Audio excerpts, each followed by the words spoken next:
और आप उस कुरान को सुनते हैं और हमारे दिल पर कोई असर क्यों नहीं होता? कुरान जवाब दे रहा है, सुम्मा क़सत क़ुलूबुकुम मिन बादि ज़ालिका, तुम्हारे दिल पत्थरों से भी ज्यादा कठोर हो चुके हैं। इत्तेफाक से रमजान के लास्ट में उम्रा करने का मौका मिला, अल्लाह के फजल व करम से, उसकी तौफीक से।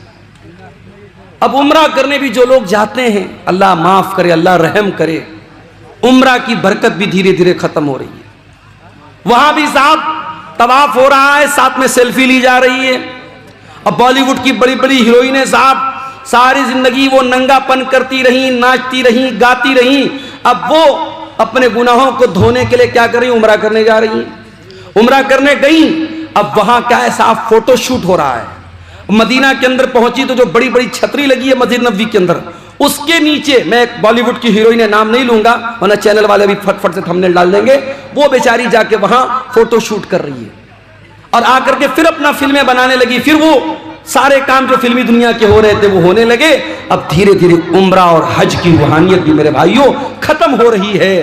पहले वो दौर था, लोग जब उम्रा करने जाते थे, हज करने जाते थे, जब वापस लौटते थे तो दिल की दुनिया बदल जाती थी, दिल की दुनिया बदल जाती थी, एक चेंजिंग आ जाती थी, एक परिवर्तन आ जाता था। आज कोई परिवर्तन नहीं आ रहा है। आज पैसा वाला है, चलो भाई चलो, जैसे लोग पिकनिक मनाने जाते हैं, कोई मुंबई जाता है, कोई कोलकाता जाता है, कोई दिल्ली जाता है, चलो हम उम्रा करके चले आए। अब उम्रा को भी लोगों ने पिकनिक बना दिया है। सच्चे दिल से कोई उम्रा करे, अगर कोई अपने हलाल कमाई से और सच्चे दिल से कोई हज और उम्रा करे, अल्लाह के नबी ने फरमाया कि लगातार हज और उम्रा करने से इंसान के गुनाह मिट जाते हैं और इंसान की गुर्बत और फक्र फाका खत्म होता है, इंसान के माल में बरकत होती है। मगर अफसोस, हमारे दिल इतने कठोर हो चुके हैं कि आज हम और आप उम्रा करने और हज करने जा रहे हैं तो वहां भी हम दुनियादारी कर रहे हैं। मेरे प्यारे साथियों, ये दिल के कठोर होने की अलामत है। हरम के अंदर आज भी जब कुरान पढ़ा जाता है, अल्लाह की कसम खा करके कहता हूं, आप बिहार के सीमांचल के रहने वाले, आपको अरबी जबान तो नहीं आती होगी आमतौर से, आप अरबी जबान का मतलब नहीं जानते होंगे, मगर इमाम जब हरम के अंदर कुरान पढ़ता है ऐसा लगता है कि कुरान हमारे दिलों को चीर रहा है। जब अजाब की आयतें आने लगती हैं, जब जहन्नम की आयतें आने लगती हैं और हरम का इमाम उस आयत के ऊपर रोने लगता है, मैं देखता हूं मुसल्लियान भी रोने लगते हैं। मैं देखता हूं उसमें अफ्रीका का काला भी रो रहा है, उसमें यूरोप का गोरा भी रो रहा है, उसमें बांग्लादेश का बंगाली भी रो रहा है, उसमें इंडिया का इंडियन भी रो रहा है। जिनकी जबान अरबी नहीं है, जिनको अरबी जबान नहीं आती है, जो अरबी जबान को नहीं समझते, मगर कुरान की ऐसी कैफियत है मेरे भाइयों, कुरान का ऐसा असर है कि कुरान डायरेक्ट दिल पर असर करता है। इसलिए मैं अक्सर अपने नौजवानों से कहता हूं कि क्या म्यूजिक के चक्कर में पड़े हो, कार चला रहे हो म्यूजिक बजा रहे हो। अभी मेरा एक प्रोग्राम था दरभंगा में, अब ड्राइवर बेचारा गैर मुस्लिम था, रात का टाइम था, मुझे जल्दी निकलना भी था, सुबह क्लास भी करनी थी। ड्राइवर ने कहा, मौलाना साहब अगर इजाजत हो तो गाना बजा लूं। मैंने कहा, भाई तो बड़ा गड़बड़ मामला है यार, अब तो मुझसे गाना बजाने की इजाजत मांग रहे हो। मैंने कहा, देखिए रात का समय है, आपको भी नींद लग रही, तकरीर करके आप थके हारे हैं, और मैं अगर कुछ बजाऊंगा नहीं तो मुझे भी नींद आने लगेगी, फिर एक्सीडेंट हो सकता है। मैंने कहा, अच्छा चलो ठीक है, तुम गाना बजाना चाहते हो बजा लो, हल्की आवाज में बजाओ, मैं पीछे लेट जाता हूं, सो जाता हूं। तो ये गैर मुस्लिम कर रहा है, चलो भाई उसका कोई इस्लाम से ताल्लुक नहीं है, मगर मुसलमान ड्राइवरों को मैं देखता हूं, मुसलमान लड़कों को देखता हूं, उनके कार का जो साउंड सिस्टम होता है उसमें अगर कभी कभी ऐसा भी होता है ना, मेरे सामने तो गाना नहीं बजाते हैं, कभी कभी गलती से बजने लगते जल्दी से बंद कर देते हैं। तो गाना बजा रहा है आज हमारा नौजवान, ये नहीं सोचता है अगर कार चलाते हुए अल्लाह ना करे एक्सीडेंट हो गया, मौत आ गई, उसी हाल में हम मर गए, तो कयामत के दिन जब हम उठेंगे तो उस दिन भी गाना सुनते हुए और गाना बजाते हुए उठेंगे। ये कितनी बदनसीबी की मौत होगी, कितने अफसोस की मौत होगी। कानों में ईयरफोन ठूस के और कानों में एयरपोर्ट ठूस करके वो गाना सुन रहा है, अल्लाह ना करे उसी हाल में अगर रूह निकल गई और दिल की धड़कन बंद हो गई तो क्या हाल होगा तेरा। इसलिए कि अल्लाह के नबी फरमाते हैं इन्नल अब्द युबासु अला मा माता अलैहि, बंदा जिस हाल में मरेगा उसी हाल में कयामत के दिन उठाया जाएगा। जो कुरान पढ़ते हुए मरेगा वो कुरान पढ़ते हुए उठाया जाएगा, जो गाना सुनते हुए मरेगा वो गाना सुनते हुए उठाया जाएगा, जो गंदी वीडियो देखते हुए मरेगा वो गंदी वीडियो देखते हुए उठेगा, जो जिना करते हुए मरेगा वो जिना करते हुए उठेगा, जो शराब पीते हुए मरेगा वो शराब पीते हुए उठेगा, जो हलाल काम करते हुए मरेगा वो हलाल काम करते हुए उठेगा। हत्ता के अगर कोई हाजी हज करने गया है, अल्लाह के नबी ने फरमाया अगर इहराम की हालत में हाजी का इंतकाल हो जाए तो उसको अलग से कोई कफन पहनाने की जरूरत नहीं है, उसी इहराम के कपड़े में उसे कफना दो, इसलिए कि कयामत के दिन वो हाजी जब उठेगा तो उसी इहराम के कपड़े में उठेगा और लब्बैक अल्लाहुम्मा लब्बैक कहते हुए उठेगा। मेरे साथियों, अगर आपको गाना और म्यूजिक से प्यार और मोहब्बत है और आपके दिल को गाने की आवाज से सुकून मिलता है, म्यूजिक से सुकून मिलता है, तो ये इस बात की पहचान है कि दिल के अंदर ईमान बहुत कमजोर हो चुका है, दिल मुर्दा हो रहा है। इसलिए कि कुरान कहता है अला बिज़िक्रिल्लाहि तत्मइन्नुल कुलूब, ईमान वालों के दिल को तो अल्लाह के जिक्र से सुकून मिलता है, ईमान वालों के दिलों को तो कुरान से सुकून मिलता है। हमारे प्यारे नबी सल्लल्लाहु ताला अलैहि वसल्लम कुरान पढ़ा भी करते थे और कुरान सुना भी करते थे। एक मर्तबा आपने हजरत अब्दुल्ला बिन मसूद से कहा, अय अब्दुल्ला तुम मुझे कुरान पढ़ के सुनाओ। अब्दुल्ला बिन मसूद बहुत अच्छा कुरान पढ़ते थे, बहुत खूबसूरत आवाज थी उनकी। अब्दुल्ला बिन मसूद ने कहा कि अल्लाह के रसूल मैं आपको कुरान पढ़ के सुनाऊं? ये कुरान तो आप ही के ऊपर उतरा है, मैं आपको कैसे पढ़ के सुनाऊं? आपने फरमाया अय अब्दुल्ला इन्नी उहिब्बु अन अस्माअहु मिन गैरी, आज मैं दूसरे के मुंह से कुरान सुनना चाहता हूं, आज तुम मुझको कुरान पढ़ के सुनाओ। हजरत अब्दुल्ला कुरान पढ़ने लगे, अल्लाह के नबी सुन रहे हैं, हजरत अब्दुल्ला कुरान पढ़ रहे हैं। अल्लाह अकबर, अल्लाह के नबी बैठ करके कुरान सुन रहे हैं। मेरे नौजवानों, जरा दिल पे हाथ रख के बताओ, आखिरी बार तुमने अपने मोबाइल में कुरान कब सुना था? चलो आओ इसी बात पर चेक किया जाए, तुम्हारे यूट्यूब की हिस्ट्री चेक की जाए, तुम्हारे ब्राउजर की हिस्ट्री चेक की जाए, तुमने लास्ट टाइम कुरान को कब प्ले किया था, तुम्हारे मोबाइल में कुरान कब तुमने सुना था, कुरान को कब चलाया था। चेक किया जाए तो शर्मिंदगी उठानी पड़ जाएगी, शर्मिंदा होना पड़ जाएगा। मोबाइल आप लॉक करके वापस रख दे, नहीं मौलवी साहब रहने दीजिए। ये हालात है हमारे। हमारा नौजवान आज कुरान को न पढ़ता है न सुनता है। तुम्हारे नबी का हाल ये है, नबी कुरान सुन रहे हैं, हजरत अब्दुल्ला कुरान पढ़ रहे हैं। अब्दुल्ला बिन मसूद कहते हैं मैं कुरान पढ़ने लगा, अल्लाह के प्यारे नबी गौर से कुरान को सुनने लगे। मैं सूरह निसा की तिलावत कर रहा था, मैं पढ़ते पढ़ते जब सूरह निसा की आयत नंबर 31 के ऊपर पहुंचा, फ़कैफ़ इज़ा जिना मिन कुल्लि उम्मतिन बिशहीद व जिना बिका अला हाउलाई शहीदा।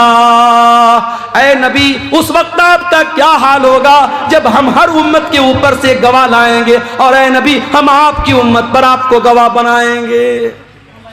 जब इस आयत पर मैं पहुंचा, अल्लाह के नबी ने कहा हस्बुकलान, ऐ अब्दुल्ला अब रुक जाओ, अब बस कर दो, अब रुक जाओ, स्टॉप कर दो। हजरत अब्दुल्ला बिन मसूद कहते हैं मैंने नजरों को उठा करके देखा कि अल्लाह के नबी मुझको क्यों रोक रहे हैं, क्यों मना कर रहे हैं। फैजा ऐनाहु तजरीफान, मैंने क्या देखा कि अल्लाह के नबी की आंखों से आंसू बह रहे हैं, अल्लाह के नबी रो रहे हैं, अल्लाह के नबी की आंखों से आंसू बह रहे हैं। वो जिम्मेदारी का जो एहसास आपको हुआ, जो जिम्मेदारी कयामत के दिन आपके कंधों पर डाली जाएगी, उस जिम्मेदारी को याद करके अल्लाह के नबी रो रहे हैं। नबी तो रोए अपनी जिम्मेदारी को याद करके, और हम और आप बस इसी पर फख्र करें कि साहब हम तो अहले हदीस हैं, जन्नत हमारे बाप की है, जन्नत का सर्टिफिकेट हम लेके बैठे हैं। हम और आप कभी हमें कुरान पढ़ करके और सुन करके हमें रोने की नौबत हमें नहीं आती। मेरे भाइयों, ये आंखें खुश्क है मौला, इन्हें रोना नहीं आता। ये आंखें खुश्क है मौला, इन्हें रोना नहीं आता। कभी गौर करो मेरे भाइयों, आखिरी बार आपकी आंखों से आंसू अल्लाह के खौफ से कब निकले थे? किसी के मरने पे निकले होंगे, कोई तकलीफ हुई होगी निकले होंगे, कोई दर्द हुआ होगा निकले होंगे, मगर इन आंसुओं से, अल्लाह के खौफ से आंसू कब निकला था? जरा सोचना मेरे भाइयों, जरा हम सब अपने गिरेबान में झांकी और सोचें, अल्लाह के खौफ से आंसू कब निकला था? अल्लाह के नबी फरमाते हैं, लैसा शैउन अहब्बु इलल्लाहि मिन क़त्रतैन। अल्लाह ताला को 2 कतरे बहुत पसंद हैं, 2 कतरे अल्लाह ताला को बहुत पसंद हैं। कतरतु दुमूइन मिन खशियतिल्लाह, एक आंसू का कतरा जो इंसान की आंखों से अल्लाह के खौफ से निकलता है, अल्लाह के डर से निकलता है, वो आंसू के कतरे अल्लाह ताला को बहुत पसंद है। वह कतरतु दमिन तुहराक़ु फी सबीलिल्लाह, और दूसरा वो खून का कतरा जो अल्लाह की राह में बहाया जाता है, अल्लाह की राह में शहीद होने वाला, अल्लाह की राह में जिहाद करने वाला, अल्लाह की राह में लड़ने वाला, उसके खून के कतरे अल्लाह ताला को बहुत पसंद हैं। वो आंसू जो अल्लाह के खौफ से निकलते हैं मेरे भाई, वो आंसू अल्लाह को बहुत पसंद है। अल्लाह के प्यारे नबी फरमाते हैं, बुखारी और मुस्लिम की रिवायत है, कयामत का दिन होगा, सूरज 1 मील की दूरी पर होगा, लोग गर्मी से पसीने से बेहाल होंगे। सबअतुन युज़िल्लुहुमुल्लाह, 7 तरीके के बंदे अल्लाह ताला के ऐसे होंगे जिनको अल्लाह ताला अपने अर्श का साया देगा। उन 7 खुशनसीब बंदों में एक बंदा वो भी होगा, वरजुलुन ज़करल्लाह खालियन फफ़ाज़त ऐना, अल्लाह का वो बंदा जिसने तन्हाई में, अकेले में, बंद कमरे में बैठ करके अल्लाह को याद किया, अपने गुनाहों को याद किया, अपने पापों को याद किया, अपनी नाफरमानियों को याद किया, और उसकी आंखों से आंसू बह पड़े, वो रोने लगा। उस अल्लाह के खौफ से बहने वाले आंसू को अल्लाह ताला कयामत के दिन उनकी लाज रखेगा, और उस इंसान को अल्लाह ताला कयामत के दिन गर्मी से बचाएगा, सूरज की तपिश से बचाएगा। मेरे भाइयों, मैं फिर से उसी आयत को पढ़ता हूं जो खुतबे मसनूआ के बाद मैंने पढ़ी थी। कुरान सवाल कर रहा है हमसे और आपसे, अलम यअनि लिल्लज़ीना आमनू अन तख्शा कुलूबुहुम लिज़िक्रिल्लाह, ऐ ईमान वालों, क्या अभी वो समय नहीं आया कि अल्लाह का कलाम सुन करके तुम्हारे दिल पिघल जाए? मेरे प्यारे नौजवान साथियों, तुमसे भी एक बात कहनी है, नौजवानी बड़ी खतरनाक उम्र होती है। शैतान सबसे ज्यादा अगर किसी उम्र के अंदर इंसान को बहकाता है तो जवानी में बहकाता है। जितना गुनाह इंसान जवानी में कर लेगा बुढ़ापे में नहीं कर पाएगा। शराब इंसान आमतौर से जवानी में पीता है, जिनाकारी के अड्डे आमतौर से जवानी में आबाद होते हैं, टाइम का गलत इस्तेमाल आमतौर से जवानी में इंसान करता है। जब इंसान 50 साल का हो जाता है, 60 साल का हो जाता है, तो ऑटोमेटिक उसको ये एहसास हो जाता है अब तो मरने वाला हूं, अब तो कब्र में जाने वाला हूं, तब तो इंसान ऑटोमेटिक सुधर जाता है। असल जो सुधरने की उम्र है वो तो जवानी की उम्र है, जो तौबा करने की उम्र है, जो अल्लाह से माफी मांगने की उम्र है, माफ करना, वो 20 से 40 साल के बीच की उम्र है। फारसी का एक शायर कहता है, दर जवानी तौबा करदन शेवे पैगंबरी, वक्त पीरी गुर्गे जालिमी शवत परहेजगार। जवानी में तौबा करना नबियों का तरीका है, बुढ़ापे में तो भेड़िया भी शरीफ बन जाता है। जब पेट में आंत नहीं, मुंह में दांत नहीं, तब शरीफ बन गए तो कौन सा कमाल किया। मेरे प्यारे नौजवान साथियों, आज अपनी जवानी का गलत इस्तेमाल करने के पहले सोच लेना कि अल्लाह ताला क्या इसका हिसाब देना पड़ेगा। गुनाह की लज्जत तो आज मिल जाएगी, गुनाह का मजा तो मिल जाएगा, मगर इस गुनाह के बाद इसका जो असर तुम्हारी जिंदगी पर पड़ेगा, जो पछतावा तुम्हें होगा, उस पछतावे के बाद तुम्हारे सामने कोई रास्ता नहीं होगा। इसलिए कि मेरे नौजवान भाइयों, इस बात की कोई गारंटी नहीं है कि आज आप नौजवान हैं, कल आप बुढ़ापे तक जिंदा रहेंगे। क्या गारंटी? अपनी आंखों से मैंने देखा है, बिल्कुल जवान आदमी, हमारे यूपी के अंदर बनारस से 100 किलोमीटर दूर है इलाहाबाद। इलाहाबाद में बिल्कुल नौजवान यंग लड़का मुझे मिलता है, पेशे से डॉक्टर है, और मेरी आदत है अगर तकरीर में कोई वेल क्वालिफाइड, वेल एजुकेटेड, पढ़ा लिखा अगर इंसान अगर मिलने आता है, मैं बड़ी तवज्जो से मिलता हूं, क्योंकि आज के इस दौर में पढ़े लिखे लोग और जो है समाज में जिनका एक मकाम और स्टेटस है, इस तरीके के लोग अगर प्रोग्राम में आ रहे हैं और उलमा से मिलने आ रहे हैं, ये बड़ी बात है। ऐसे लोगों का हमें वेलकम करना चाहिए, इस्तकबाल करना चाहिए। नौजवान लड़का है 20-22 साल का, मिलने आता है, मौलाना आपकी तकरीर बहुत शौक से सुनता हूं, बड़ी मोहब्बत करता हूं। नंबर का आदान प्रदान होता है, बीच बीच में कभी कभी व्हाट्सएप भी करता है, फेसबुक भी चलाता था वो लड़का। फिर एक दिन उसके फेसबुक पर एक पोस्ट आई, मैं बहुत बीमार हूं, मेरे लिए दुआ कीजिएगा, मैं बहुत बीमार हूं। उसके बाद उस पोस्ट के डालने के बाद तकरीबन 1-2 हफ्ते के बाद खबर आती है कि डॉक्टर फलां साहब जो इलाहाबाद के रहने वाले हैं, ब्लड कैंसर हो गया, इंतकाल हो गया। 1 साल पहले जब वो लड़का मिला था मुझे, उसकी बॉडी को देख करके मैं सोच भी नहीं सकता था कि 1 साल बाद इसके मरने की खबर आएगी। हम नहीं जानते मेरे भाइयों, हमारी मौत का क्या बहाना बनेगा। हमारे उत्तर प्रदेश ही के एक नौजवान आलिम दीन थे, मौलाना अब्दुर्रहमान सलफी, मुंबई के अंदर एक मस्जिद में इमामत कराते थे। कई प्रोग्रामों में हम लोगों ने साथ में प्रोग्राम किया, बंगाल में और इसी तरीके से मुंबई में। और 1 साल रमजान में तफसीर का बयान करने के लिए करनूल शहर में, आंध्र प्रदेश में, मैंने बात करके उनको वहां पे अपॉइंट किया था। वहां पर भी वो गए थे, बड़ी मोहब्बत करते थे मुझसे, मैं भी मोहब्बत करता था उनसे। एक प्रोग्राम में मुंबई से पूना जाते हैं और पूना का प्रोग्राम करके चूंकि मस्जिद की इमामत, कहते दुनिया की सबसे टफ ड्यूटी होती है मस्जिद की इमामत। दुनिया की और ड्यूटी में 8 घंटा ड्यूटी करना है, 10 घंटा ड्यूटी करना है, 12 घंटा ड्यूटी करना है, मगर मस्जिद के इमाम को 24 घंटे ड्यूटी करना है। फजर की नमाज में सारा मोहल्ला ना आए, कोई मसला नहीं है, मौलवी साहब क्यों नहीं आए, मौलवी साहब क्यों नहीं आए। मौलवी साहब शादीशुदा हैं, बीवी के साथ रहते हैं, हो सकता है नापाक हुए हो, तबीयत ठीक ना रही हो, रात में नहाने का मौका ना मिला हो, पानी गर्म करने का मौका ना मिला हो, कोई भी वजह रही हो, नहीं साहब, इमाम साहब की तनख्वाह काटी जाएगी, फजर की नमाज में क्यों नहीं आए। ये आज क्या हो रहा है, मैं समझ रहा हूं बारिश का मौसम है, धीरे धीरे यहां बारिश की बूंदें हमारे यूट्यूबर हजरात के मोबाइलों पर भी चू रही है। बहुत लंबा टाइम नहीं लूंगा आपसे, कुछ देर और सब्र कर लीजिए, कुरान और हदीस की बातें हैं, इंशाअल्लाह फायदा होगा। मेरे भाइयों, आज सबसे टफ ड्यूटी अगर किसी की है तो इमाम की ड्यूटी है। मौलाना अब्दुर्रहमान सलफी बिल्कुल यंग एज के 2 छोटे छोटे बच्चों के बाप हैं। मैं उनके गांव में भी गया हूं, उत्तर प्रदेश में सिद्धार्थनगर में उनका गांव है। पूना में प्रोग्राम हुआ, रात ही में उनको मुंबई वापस आना है क्योंकि फजर की नमाज भी उनको पढ़ाना है। वहां मुंबई और पूना के बीच में टैक्सी चलती है और बड़ी स्पीड में वो टैक्सी वाले चलाते हैं क्योंकि उनको रात में जल्दी जल्दी मुंबई से पूना, पूना से मुंबई करना रहता है, ज्यादा पैसा कमाना रहता है। ड्राइवर ने बेहिसाब गाड़ी चलाई, बड़ी स्पीड में गाड़ी चल रही थी, 100-150 की स्पीड में गाड़ी चल रही थी। एक जगह रास्ते में जो डिवाइडर होता है, उस डिवाइडर में ले जाके ड्राइवर ने पूरी स्पीड में गाड़ी ठोक दी।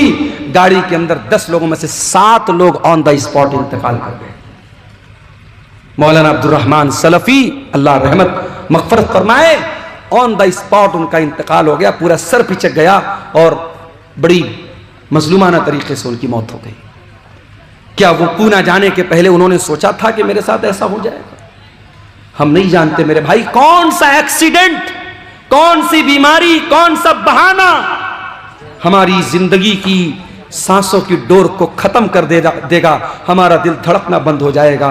मेरे भाइयों, जिंदगी का नाजायज इस्तेमाल मत करो, जवानी की इन घड़ियों का मिसयूज मत करो। इस जवानी में गलत काम करके अगर अल्लाह के चले गए बगैर तौबा किए तो पछताना पड़ेगा मेरे भाई। अंतकूल नफ्सुन या हसरता अला मा फर्रतु फी जंबिल्लाह। ऐ मेरे बंधु, अल्लाह से तौबा कर लो, माफी मांग लो, सुधर जाओ, इसके पहले कि कयामत के दिन तुमको कहना पड़े कि हाय हमारी बर्बादी, काश मैंने ये लापरवाही न की होती। व इन कुन्तु लमिनस साखिरीन, काश मैंने अल्लाह के दीन का मजाक न उड़ाया होता, काश मैं भी दीन पर चलता, मैं अल्लाह के रास्ते पर चलता। मेरे भाइयों, कभी बर्फ बेचने वाले को आपने देखा होगा, बर्फ बेचने वाला जितना जल्दी पॉसिबल हो बर्फ बेच के निकल जाना चाहता है, क्योंकि जितनी तेजी से उसकी बर्फ पिघलेगी उसका पैसा बर्बाद हो जाएगा। एक आदमी मार्केट में बर्फ बेच रहा था, सुबह से दोपहर हो गई, थोड़ी सी उसकी बर्फ बिकी थी और बड़ी तेजी से दिन गुजर रहा है और बर्फ उसकी पिघलती चली जा रही है। एक आदमी ने देखा कि वो बर्फ बेचने वाला जब दोपहर हो गई और बर्फ नहीं बिक रही है तो वो चिल्लाने लगा और कहने लगा कि ऐ लोगों, इसके पहले कि मेरा कैपिटल खत्म हो जाए, मेरी पूंजी खत्म हो जाए, मेरा सरमाया खत्म हो जाए, मेरी बर्फ को खरीद लो, मेरा बर्फ खरीद लो, इससे पहले कि मैं लुट जाऊं, मैं बर्बाद हो जाऊं। वो आदमी कहता है उस बर्फ बेचने वाले को जब मैंने देखा तब मुझे कुरान की इस आयत का मतलब समझ में आया, वल अस्र इन्नल इंसान लफी खुस्र, कसम है जमाने की, बेशक इंसान बहुत बड़े घाटे में है। जो इंसान अपने टाइम की कदर न करे, अपने समय की कदर न करे, अपनी जवानी की कदर न करे, अपने टाइम का सही इस्तेमाल न करे, उससे बड़ा खसारे में और उससे बड़ा नुकसान उठाने वाला मेरे भाइयों कोई नहीं है। आज हमारे नौजवान साथियों को इस पर भी गौर करने की जरूरत है कि आप अपनी जवानी को कहां गुजार रहे हैं।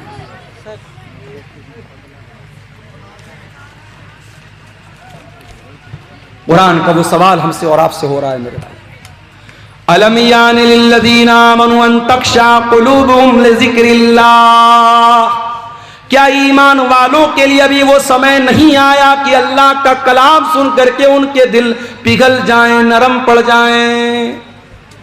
आज हमारे दिल इतने कठोर हो चुके हैं, मुर्दे को दफनाने के लिए कब्रिस्तान में लेकर के जाते हैं, अपने हाथों से कफनाते हैं, दफनाते हैं, मिट्टी देते हैं, फिर भी हमको ये एहसास नहीं होता कि एक दिन हमारे साथ यही होने वाला है।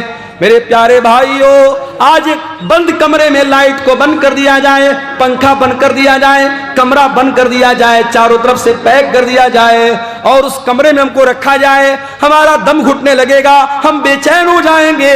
ओ लोगों, जरा तसव्वुर करो, जरा गौर करो, कब्र के अंदर जब आप जाएंगे मेरे भाइयों, हम और आप जाएंगे, उस कब्र के अंदर हमें रखा जाएगा और मिट्टी डाल करके लोग चले जाएंगे। न वहां कोई लाइट होगी, न वहां कोई एसी होगा, न वहां कोई कूलर होगा, न वहां कोई पंखा होगा। वहां अगर एसी और कूलर और रोशनी मिलेगी, हमारे ईमान की बदौलत मिलेगी, हमारी नेकियों की बदौलत मिलेगी। मेरे भाइयों, दुनिया में एसी बहुत लगवाया आपने, दुनिया में पंखा बहुत लगवाया आपने, दुनिया में लाइटिंग बहुत लगवाई आपने, कब्र में वो लाइटिंग कैसे मिलेगी? जरा इस पर भी गौर करो मेरे प्यारे साथियों। आज दिल की कठोरता का ये हाल है, दिल की सख्ती का ये हाल है कि कब्रिस्तान में मुर्दे को दफनाने के टाइम भी हमारी आंखों से ना आंसू बहता है, न हमारे दिल पर कोई असर पड़ता है। अल्लाह के प्यारे नबी एक अंसारी सहाबी के जनाजे में जाते हैं, जनाजे को कब्र में उतारा जा रहा है, लाश को कब्र में उतारा जा रहा है और अल्लाह के प्यारे नबी कब्र की एक साइड में बैठे हुए हैं और आपके आसपास सहाबा भी बैठे हुए हैं।